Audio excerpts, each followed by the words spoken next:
Welcome to the Successful Athletes Podcast presented by TrainerRoad, where we interview successful athletes to make you a faster cyclist. And this week we are joined by Teel out of Sacramento, California. What's up, Derek? What's up, Jonathan? I'm happy to be doing this with you again. We tried the first time, we had some tech issues. It's resolved. Well, it's resolved this time by us doing it again. So we'll probably just be better the second time anyway, right? Getting in the reps. I'm hoping so. Polish up these answers a little bit, maybe less ranting, but I don't know. I always feel like that's going to happen. And then on podcasts, you just go for it. So it should be good. It'll be great. So for all those that don't know, I should acknowledge a personal relationship. Derek is a close friend of mine. He's also a strength trainer that we've referenced many times on the Ask a Cycling Coach podcast.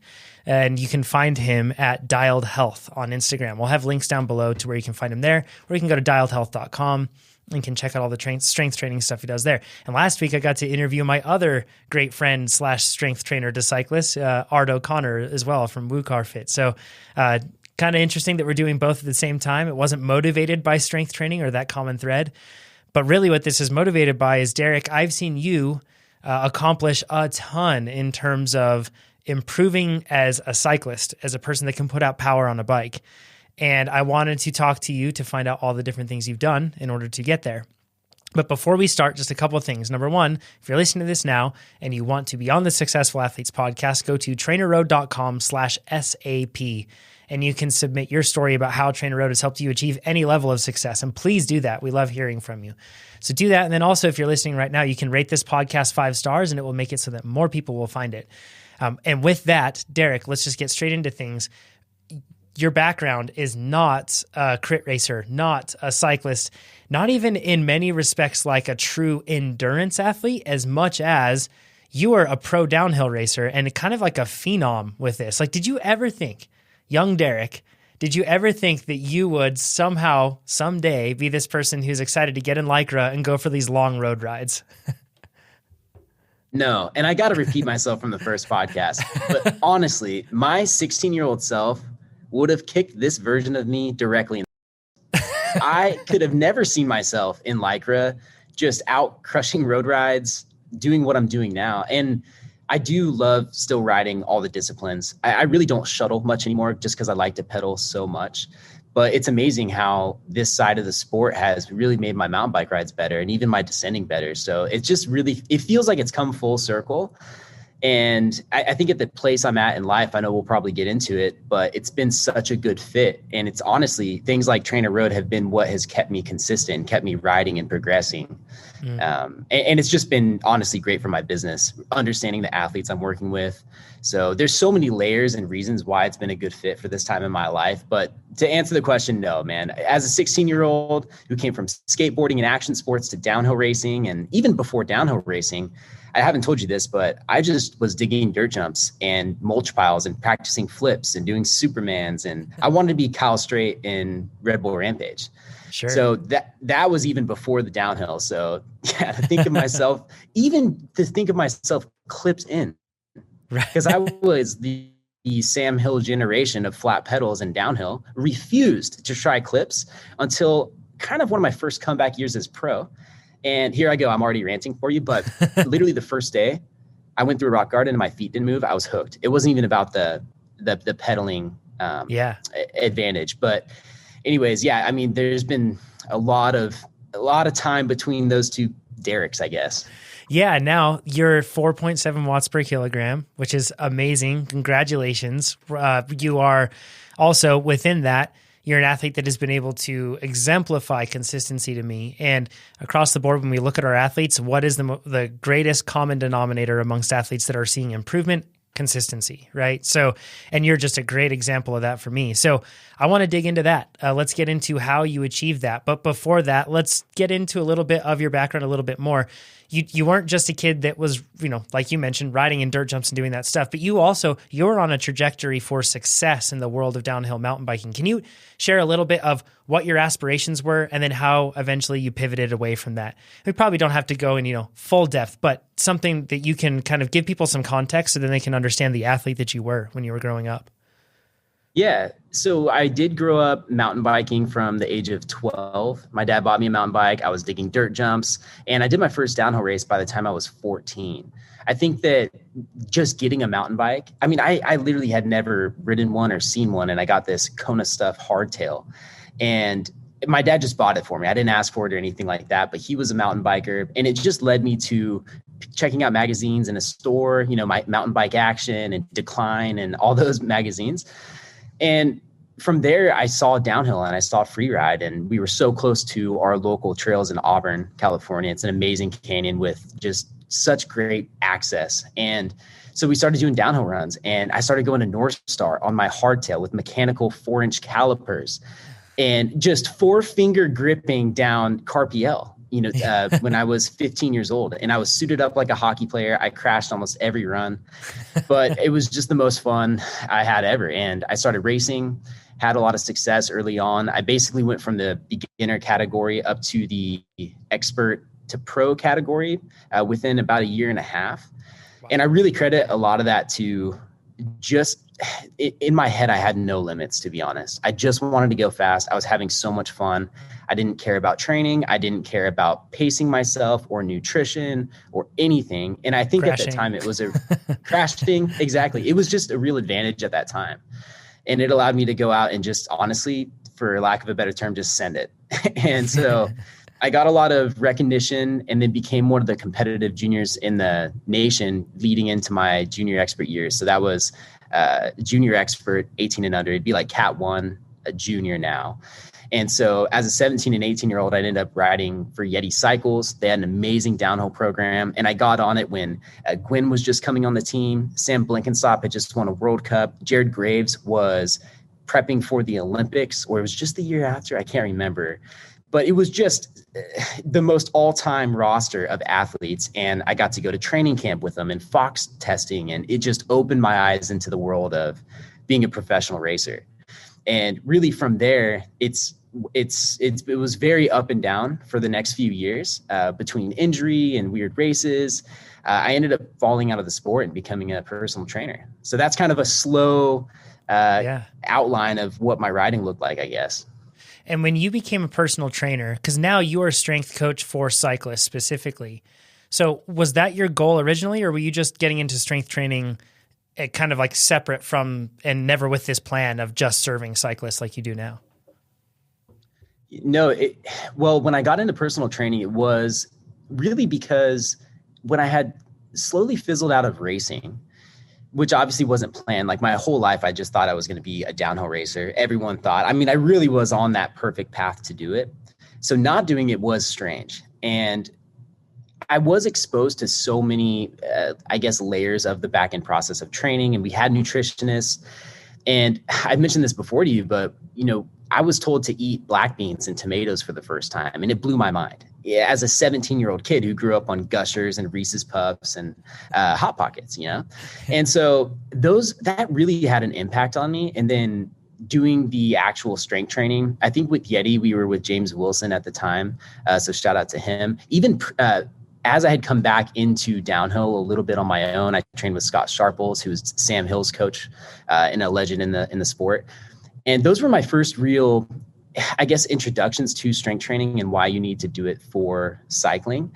And it was that training side of it was the only thing that had stuck. When I had stopped racing, I kind of stopped riding a little bit. And, I went from riding almost every day to maybe a couple times a month. And I was burnt out and I was just trying to figure out what the heck I wanted to do with my life at that point.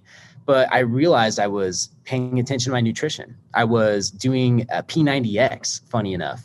Mm-hmm. And I started these workout programs, and my interest for that kept moving forward and forward and forward. And that's when I just fully committed to becoming a personal trainer. But since I was so, far from my racing mentality at that point, and I was just trying to make a change, I had no intention of bringing it back into cycling. And it wasn't until a few years into my training career that I started riding again, got a trail bike.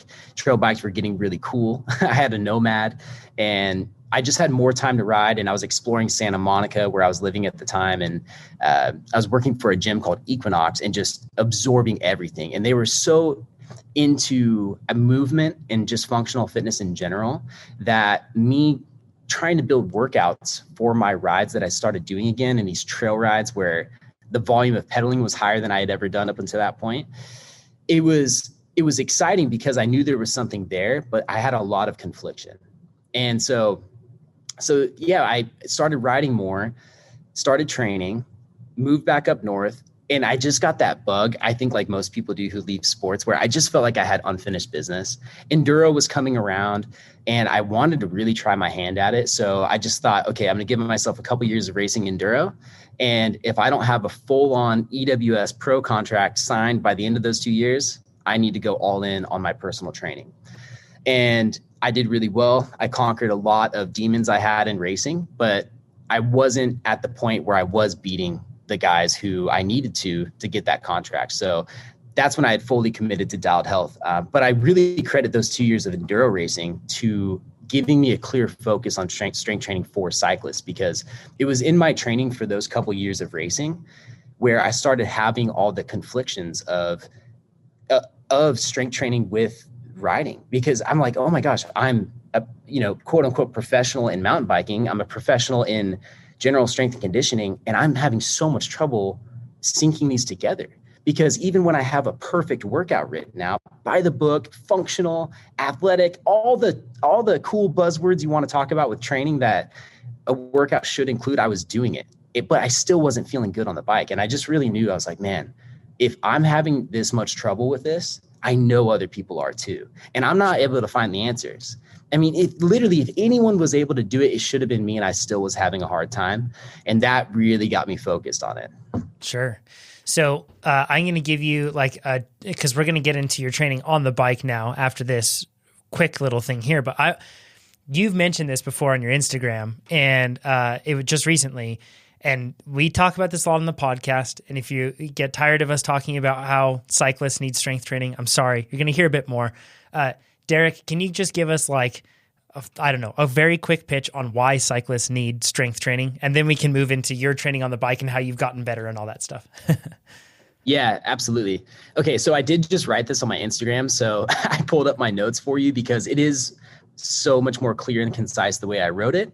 But I'll give you a little insight to each one. Yeah, just a little cheat sheet, Okay, so this is the cliff notes for how strength training improves your cycling. So the obvious one is you get stronger by building bigger muscle fibers and or neural adaptations, which is how the brain connects with your muscles. So you could build your muscle fibers bigger, which makes them stronger and more resilient. Make more of them. And really, when you think of that, there's a couple different viewpoints. There's the people who do not want to put on any mass and they're afraid to touch any weight.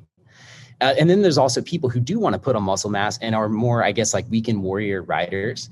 And I'll just say right off the bat that your cycling volume very directly will translate to those results. The more you're on your bike with your volume, the less likely it is that you are going to put genuine muscle mass on. Just to be honest, you have two fighting adaptations.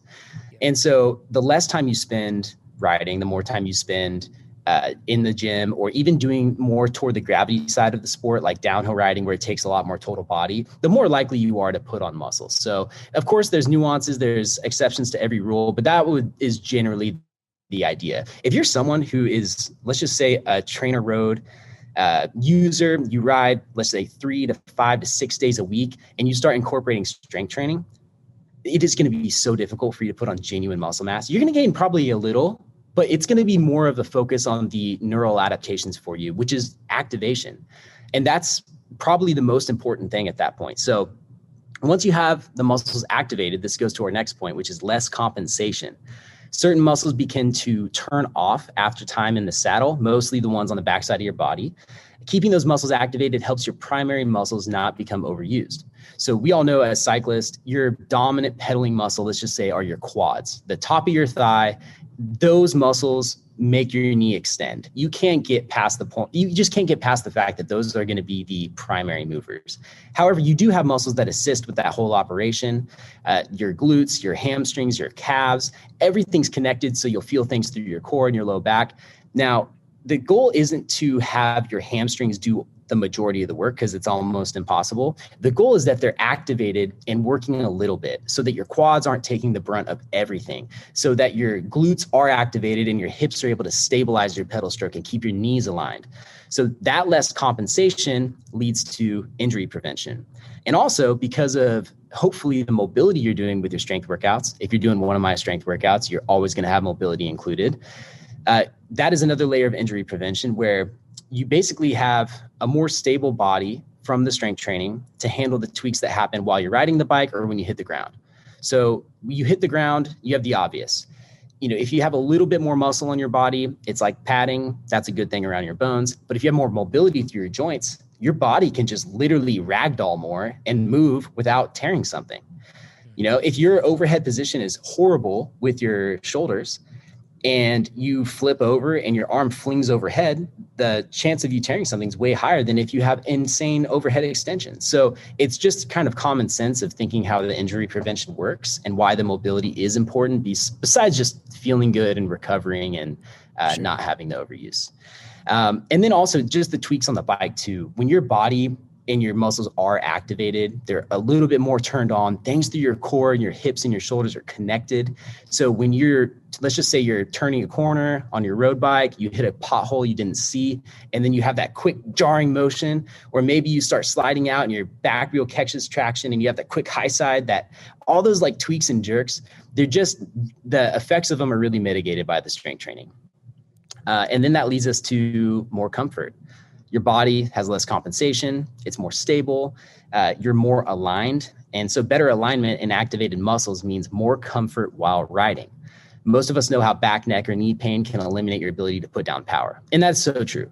There's so many things you can do off of the bike to create more power on the bike without actually just focusing on the obvious, which is like stronger legs, stronger whatever, a higher threshold. And comfort is one of them.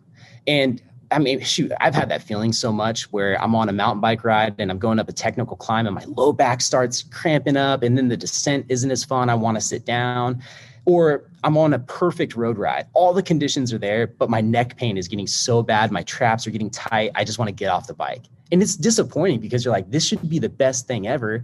And this one little knot is stopping me. So that really helps when your body is in more alignment because you don't get into those tight, cramped, compensated feelings. For sure. So put it all together. Now your muscles are firing properly across your body, which is power transfer, without pain, instability, or turned off muscles holding you back. This is efficiency. And I kind of dove into it a little bit more, but those are the cliff notes. So basically you're going for, thank you, less compensation, injury prevention, turned on muscles, bigger muscle fibers, more comfort, more power. Sure. And I'm glad that we could take some time to talk to you on this. You're a genuine expert on it. So it's good to hear your take on it. I want to get into your time on the bike. So when you first started road riding, you wanted to get in more time pedaling. You mentioned the fact that now you like to pedal more, everything else. But what was your start point? Like in terms of FTP, I believe that you started off somewhere around like 246 watts. Is that, and that's measured on the Smart Trainer, I believe, is what you're using there. But is that where you started out, around 246 watts? I had been road riding for about a year up until that point. When I started TrainerRoad, which was February of 2020, so not that long ago, actually, it was my first FTP test was 246. I think, it might've been 243 because I did a 20-minute test, which was just brutal. Jumping in first day, I had no idea what to expect. So I did a 20-minute FTP test. I think the next week I followed it up with an 8-minute and it pushed me up to 246. But yeah, up until that point, I had been road riding for about a year, maybe a little bit more, just not as consistently as I had been in the past. So yeah, I really started at 246 and then just focused on pedaling 4 days a week since then. And the last test I did, I think, was in late September, which bumped it up to 328. Super impressive. And that's at about 154 pounds or just under 70 kilograms for people running the calculators there. So that puts you right there. Once again, 4.7 watts per kilogram, an 82 watt increase. Let's break down how all of that happens, because I know, knowing you, and I know your trajectory and what you've done along the way and some things you've changed, and I think that we can learn a lot from it. But first, some context I think is important. So throughout this time from February 2020 until now, you have an almost 2-year-old son. Is that correct? Yeah. And then you also have 2 brand new twins that have just joined you and your sweet wife. So you have a very busy household right now with those 3 little ones. But throughout this time that you've been training, you've had a small child, basically from going from before 1-year-old to almost 2. That's a really demanding time. And then in addition to that, you had your in-person gym that you were doing, where you were doing in-person strength training with people, as well as handling all of the programming and everything else you're doing for many athletes that use you through your online service. And then through the pandemic and everything else, you really had to push all that to the online stuff. You've had a lot to go through while you've trained through this. So, and within that, your work is physically demanding. So I want to talk about, first of all, because you haven't followed a training plan from TrainerRoad, because for you, it's been really complex to be able to schedule all of this and to be able to work it out. So what principles have you used, though, in trying to define what sort of structure you follow? Like, what are you looking for?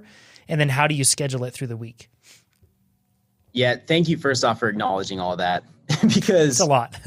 It has been the wildest couple years. So many great things, but so much adapting. And so I am very proud of the consistency that's come through that. Really just to try and lead all of the Dialed fam, which is what I call everyone in DialedHealth. Because as you mentioned before, really consistency is key. Even if your strength workout that day is 20 push-ups, it's so much better than not doing anything, which is also a testament to the adaptive training, which you guys are launching, which is it is a solution for people who want to stay consistent. I love it so much. But as you mentioned, I'm not doing a specific program. And the real reason for that was because of flexibility. And my first thought, and I've learned kind of differently since outdoor workouts, really following the TrainerRoad community, I understand that wanting to ride your bike outside is definitely not an excuse to not use TrainerRoad every day of the week. But at the time I was like, well, I still want to do my outdoor rides. And I knew that I had to spend time in endurance phase. So I just basically went to the traditional base for all my workouts. And I tried to hit a 90-minute minimum. And I did most days, sometimes 2 hours if I had more time. Sometimes it would just be 60 minutes if I didn't have enough. But I knew, because of my background with racing and my training knowledge up to that point, that I just was lacking a genuine base. I had never spent time just hanging out in zone 2 or just pedaling easy, really, because if I lack discipline anywhere, it's controlling my ability to not go ham on rides. I love it. We have all these little rolling hills and beautiful roads. When you're on a mountain bike ride, it's so easy to have that crazy interval style of pedaling, and it's just fun. It's just fun to go fast. And so I knew, okay, if I'm going to just keep my riding the way I do it, which I kind of want to, when I'm on the trainer indoors, which is going to be a couple of days a week, at least I can start these endurance rides. And the first one I did, I think, was Fletcher.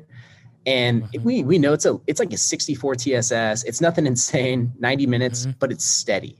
And I remember the ache I had in my legs after doing that it was kind of the equivalent of what I felt like doing a 50-mile ride, maybe up to that point, where it was this achy leg feeling. I think most cyclists know what that is. And I remember thinking, wow, this shouldn't have been that hard. And it destroyed me in the weirdest way. There's definitely something there. So for the first 4-ish months, I just hung out in traditional base and just did endurance rides. And then when I went riding outdoors, I just honestly let myself do whatever. If I wanted to sprint, if I wanted to go hard, if I wanted to go easy, I just did it. And to be honest, that's kind of the beauty of my job right now. I don't really have to train for a specific anything. So I just took advantage of that. And for me, it was a really good solution. And so that was the start. And I slowly started doing more sweet spot workouts, which I think they're like sadistically addicting. You know what I mean? Because you know it's going to be terrible, but the feeling of accomplishment after, and the feeling of progress, I guess. And I hate to even just equate how much you suffer to pure progress, but there's something about that feeling of just getting stuck in to this 10-minute block where 3 minutes to go, you don't even know if you can finish, and somehow you do. It's awesome. And I got to say, because I've been to TrainerRoad and I've seen the lengths you guys go through to make sure these workouts are fitting for individuals, once you test your FTP and everything, in my head, I'm like, I should be like, all the math says I should be able to complete this. So when I'm at that 3-minute thing, I'm like, no, this was made for me. I should be able to do it. And that's pushed me a lot. So thank you guys for that. So yeah, I went to more sweet spot threshold stuff, but still, even now, I really make sure that I do at least one endurance ride a week at the minimum, usually closer to 2. This is a smart thing that you're exemplifying right here. A key principle that I'm seeing is focusing on weaknesses that are actual limiters, which in your case, since you had done downhill and everything else, that favors a rider that can punch really hard over and over and over. Just like you mentioned, the sort of riding that's fun to do on a mountain bike too, jolt up that short climb and on the roads where you're at as well. So it's fun. It's funny because a lot of the time we see things that we're not good at, right? And we're like, oh, I don't like doing that sort of training, or I'm bad at that sort of training. But it's just because you haven't worked at it, right? In your case, you had years of building up great short repeated power. You had years of that, right? Almost your whole life.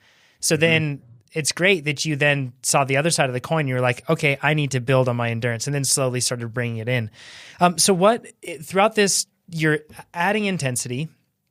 You're also increasing your FTP as this goes on because you're getting faster. It's exciting. What did you have to change throughout this process? Because Derek, I'm sure you hear this too, but I see this from a lot of athletes where they'll start out, they'll take an FTP test, they'll get a lot of improvements, something like that. They train.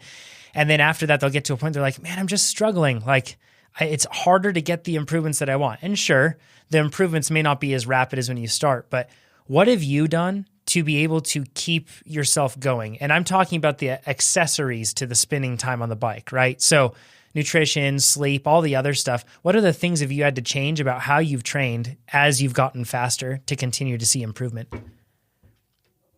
Yeah, but there's a lot of layers to that question because there's been so many things. So first off, getting involved in the TrainerRoad community. I know I'm just totally kissing your butt right now, but it's true. I've learned so much. And actually, one of the biggest things that has stuck out with me was you guys mentioning that you eat or aim for 100 grams of carbs per hour on the bike. Because that was something at the time I was not doing at all. I was the guy who maybe an hour and a half in would have a gel, and then at the 3-hour mark feel like I needed an entire meal. And my body goes through these crazy ups and downs of energy levels. So hearing about the steady fueling intake and then starting goals to really nail that, it really had impact on me. And because I had already tracked my food through body fat loss, through dieting, and that's how I encourage a lot of people to manage their weight in general is food tracking. So for you to lay out the numbers for me made a lot of sense, and it just clicked. And the funny thing is, I realized how far I was from that, like a goal. Like you do have to train your stomach to handle it. You have to build the habit to reach for the food or to even think about it early on in a ride. So there were things I did, like starting every ride with electrolytes, which is something I recommend for everyone.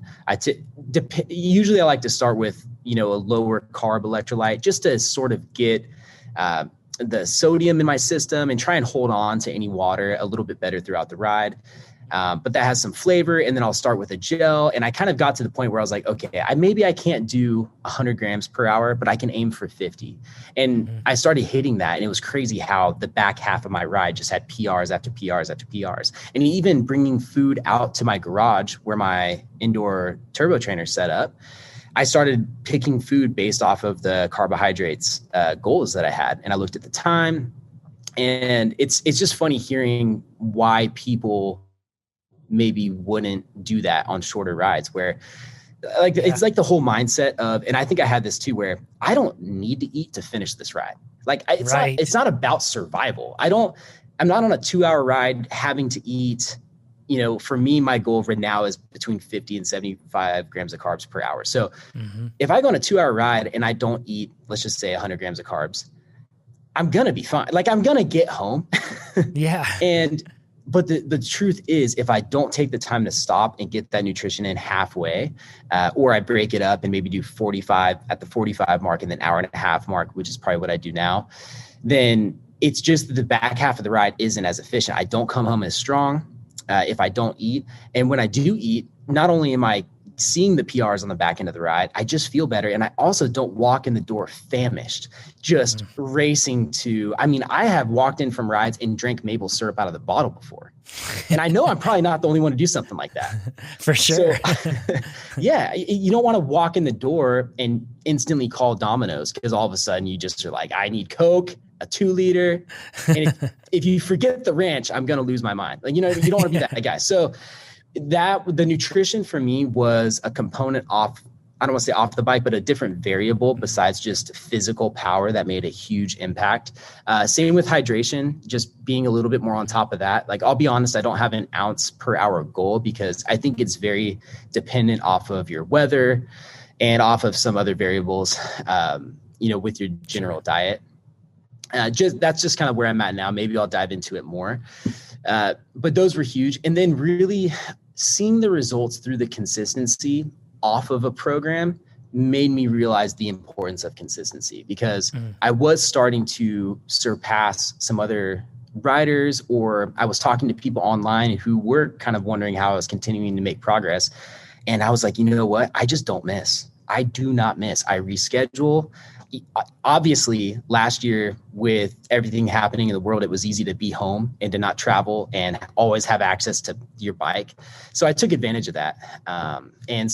And even there was a week where I did travel for a few days and I just backed up all my rides earlier that week because I knew I could do bodyweight strength training in my hotel, and I did it. And that's the thing, is I just followed through and I just didn't miss. So if I could preach anything to anyone, if you really want that steady improvement, don't doubt what consistency can do for you. Even if your 90-minute sweet spot session turns into a 30-minute just easy endurance session, because that's all you can do, it is worth it. It is so worth it. And because I knew that and saw the results, and I had those habits already ingrained for me from my world in strength training, I nailed that from the start. I haven't wavered from that. And I do credit a lot of that progress to the consistency. Yeah, for sure. You're a great example for that. Whenever I'm struggling with things and I feel like life is like I'm dodging and, I'm going through the whole process of trying to deal with life. And then I'm thinking, you know what? Derek didn't miss today, so I can find a way, right? I didn't. So no pressure, Derek, but thanks for being that example. Another thing that you've mentioned too is sleep and how that is helpful for you.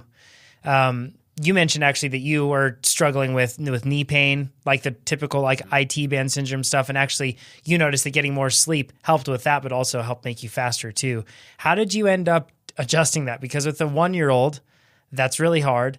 And now you're going through, I'm sure, all over again in a totally new way with the twins as well. So what are the actual mechanical things that you do to help you get better sleep to be able to train more? Thanks for bringing that up. So it's funny because, like Jonathan said, we are friends and we've been friends for a few years now. We've talked about this. He's really held my hand through a lot of this process. And when I had started the extra volume of TrainerRoad, I was still in-person training and doing 5 a.m. sessions multiple days per week. The other nights I was working till 7, 8 p.m. I had a very ruthless schedule, to be honest. Like, I was the definition of just grinding because I was, 1 hour of training equaled a very specific amount of money, and I needed to do it. And long story short, I had this difficult schedule to where even when my 1-year-old was born, I was so sleep deprived going into that, I didn't notice much difference. And I had kind of adapted, or I would say optimized my lifestyle to reach the pinnacle of what I could do off of 5 to 6 hours of sleep a night, maybe one full night's sleep on the weekend of like 8 hours.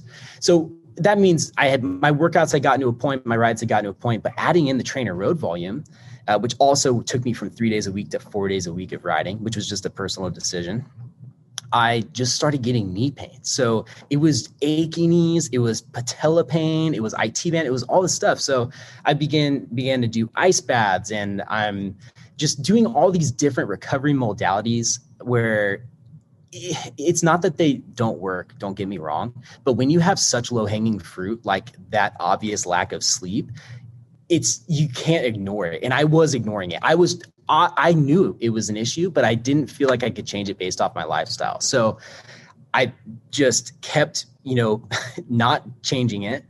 And then, all of the pandemic stuff happened last year. My business shut, and boom, all of a sudden I didn't have to do 5 a.m. sessions, and I got my sleep back, and pain went away. And my ability to add volume and intensity to the bike really went through the roof. Like, that was a huge level of progress of just general perceived effort. Everything felt easier. I felt happier.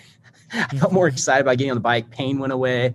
And even at that point though, and even until the twins were born, my goal every night for sleep, I even have it on my daily affirmations on my phone, is like, I prioritize 7 hours of sleep at night. So it's not like I'm sleeping 8-9 hours, but just 7 every night, maybe with the occasional 8 hour, is an absolute game changer for me. So that was huge. And then basically I was consistent with that sleep until my twins have been born.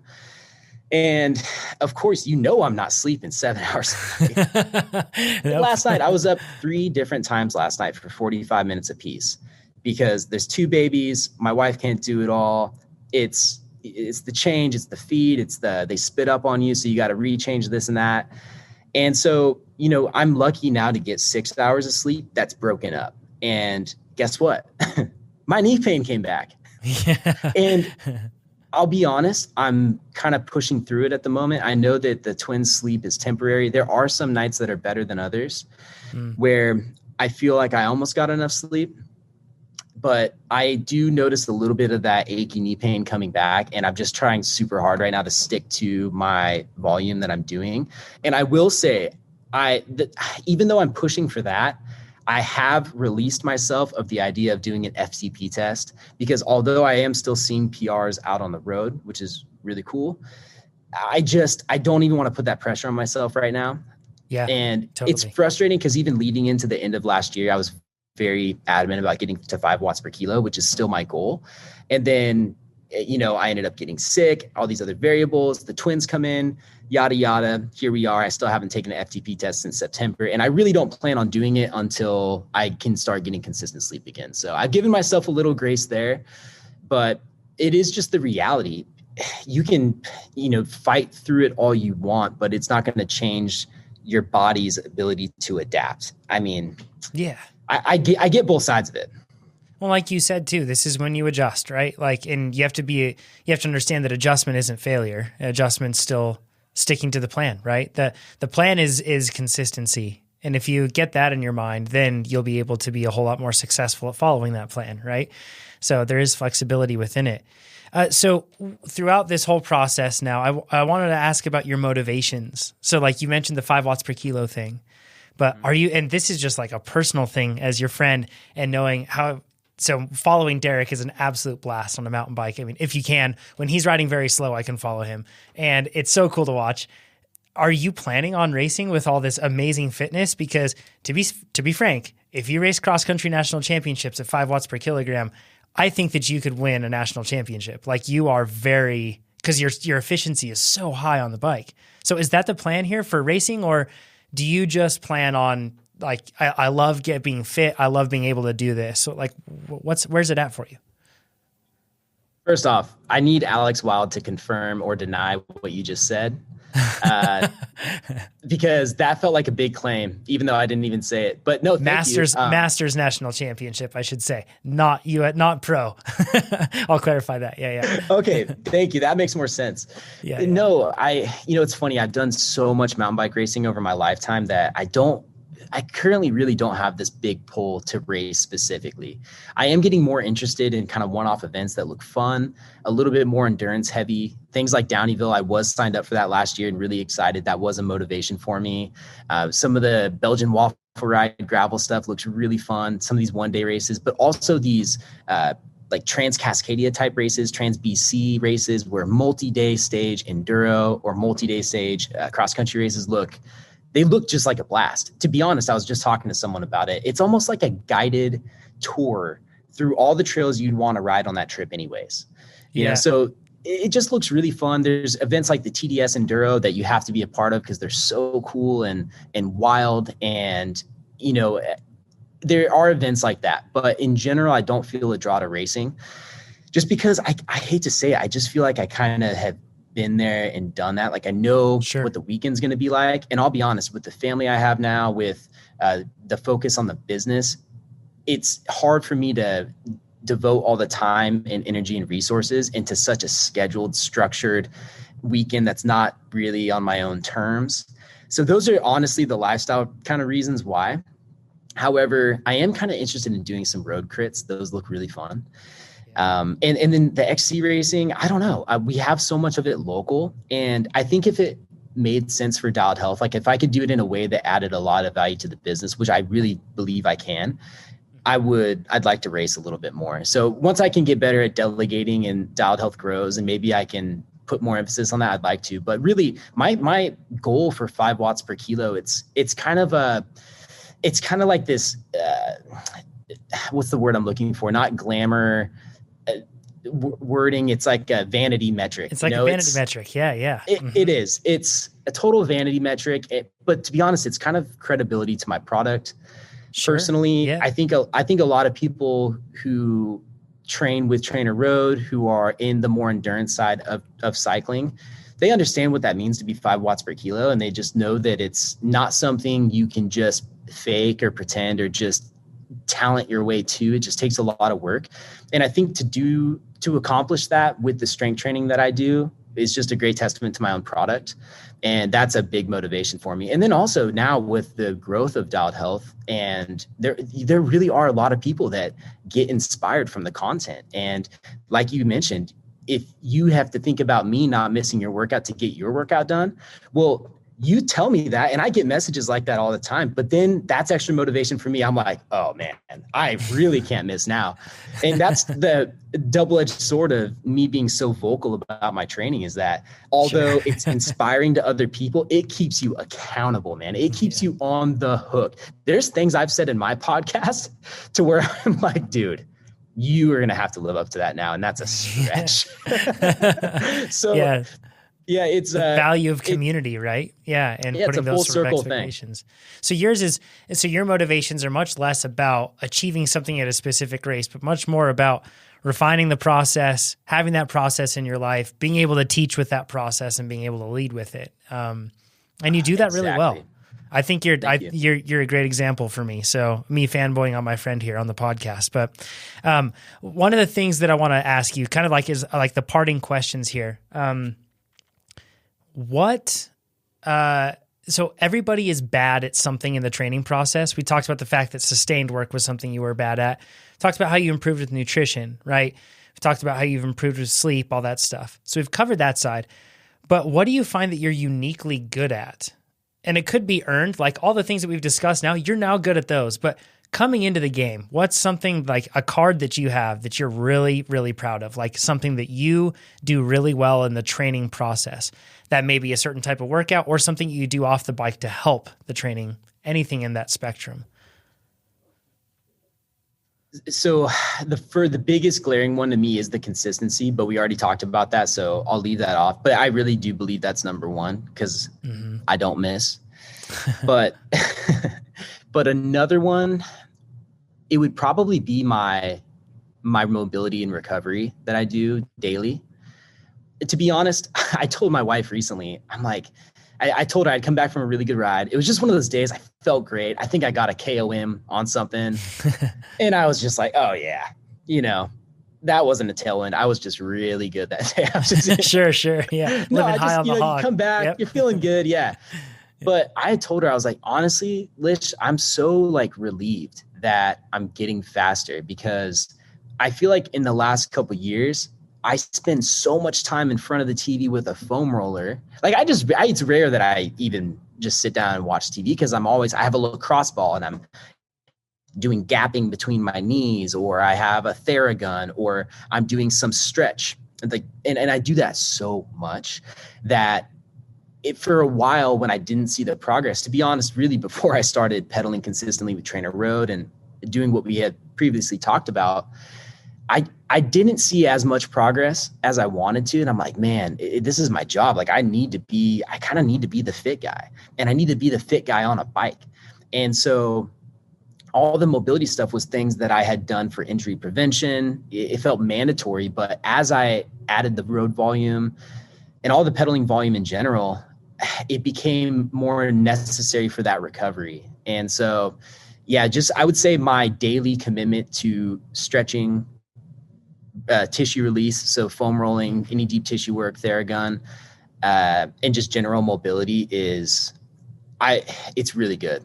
It's honestly really good. I know my body, and I know all of the options. Oh my gosh. Sorry, I'm getting a little too cocky here. I know so many options and variables and varieties that not only just exist, but have worked for hundreds and hundreds of people I train, if not thousands.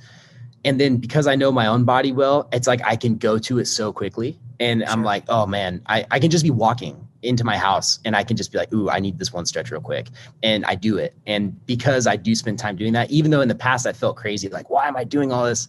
It's really come to help me out a lot. So I would encourage people to really explore that side of training where they can just sit on the ground, sit on their carpet in front of their TV. And even if you don't really know what to do, just start moving around, lay on your side, twist a little bit, reach for your toes, press your hips up toward the ceiling, squeeze your butt cheeks together. You doing all of those little recovery modalities, it has a huge impact on your ability to learn what you need. It is such a discovery process. I guess to sum it up, that would be my biggest thing that I'm really good at is just the discovery process. Like I've spent so much time doing it. So yeah, awesome. It's worth it for everybody. And it supports that consistency like you're talking about. Last question. What skills as a downhill racer make you better on the road bike now? Great question. You did ask this on the last time we recorded this, and I didn't have anything prepped, but as I thought about my answer more, I think what I had said really nailed it was just the complexity of what is going on to ride fast. So when you're on the downhill mountain bike, you are at times you're going down the trail at 25 miles an hour, pinned for a line. Okay, I'll just give you a very common scenario. You're going 25 miles an hour on a 3-foot wide trail. You have to double these rocks that were not meant to be doubled, and they're 15 feet apart. And when you land, there's a corner coming up, so you have to pin your wheels between 2 rocks that's 6 inches wide. All of that is happening within a second, times 100 or 1,000 down a trail. And that would be kind of the extreme level of the intensity, but that's very real and things that I got comfortable with. And so you get to that level where you're braking, your compression, your bracing, your pickup, your breathing, all of those things, you're shifting, and all of those things matter. And so when I get out on the road bike, I know that it's not just my legs that need to perform. I know that your ability to retrain gets better. I can look at a hill and start getting an idea for what gear I'm probably going to need to get in, or when I stand up and sprint to make sure that my muscles are activated, or braking, or feeling confident in a group where people are getting sketchy. And to be honest, my reaction time is a lot higher than most people who just start road riding, who never have that downhill background. Mm-hmm. And that's kind of why I think crits would be really fun for me. Like I think it could be a really good way for me to use that technical skill set. But I got to be honest, I've never done it. And I'm not great at riding in groups, but I've gotten better over the years. I've gotten more comfortable with it. And I think I've avoided a lot of trouble from that, but it's really helped me use my fitness more on the road bike quicker. Like there aren't these barriers where I do think there are people who get so focused on just their fitness and not ride skills that their fitness starts to surpass their ride skills, and they get a little sketchy where their legs make them go faster than they should probably be going. Right. But even that, like my ability to corner on the road bike and weight distribution, and if I do feel a little front wheel push, or even realizing, okay, that part of the ground looks kind of slick, I need to actually back off right here. Those are those little things that come with the experience of downhill racing that have really carried over. And since we had brought it up, I thought about it a lot more, and it's cool, man. It's so cool. I mean, it's crazy to me how when I look back at my last almost 20 years, 15, 20 years of my life, although things have felt so separate and different, like I mentioned, that 16-year-old version of myself, just Red Bull Rampage to racing, to personal training, to enduro, to road, and to doing what I'm doing with DialedHealth now. It's crazy how much everything has supported each other into the product that it is now. And I think because of it, I'm a bigger fan of just biking than ever. I just love being on my bike, and I'm just grateful. Like this is a total tangent. There was a moment when I stopped racing where I really felt like all that time was wasted. And it was very depressing. It was like the saddest I've ever been in my life, honestly, was quitting racing, feeling that lack of purpose. Like I just threw everything out the window. And so having it come back full circle like that for me in a way that is better than I could have imagined. Like I would choose this really over any pro contract or anything.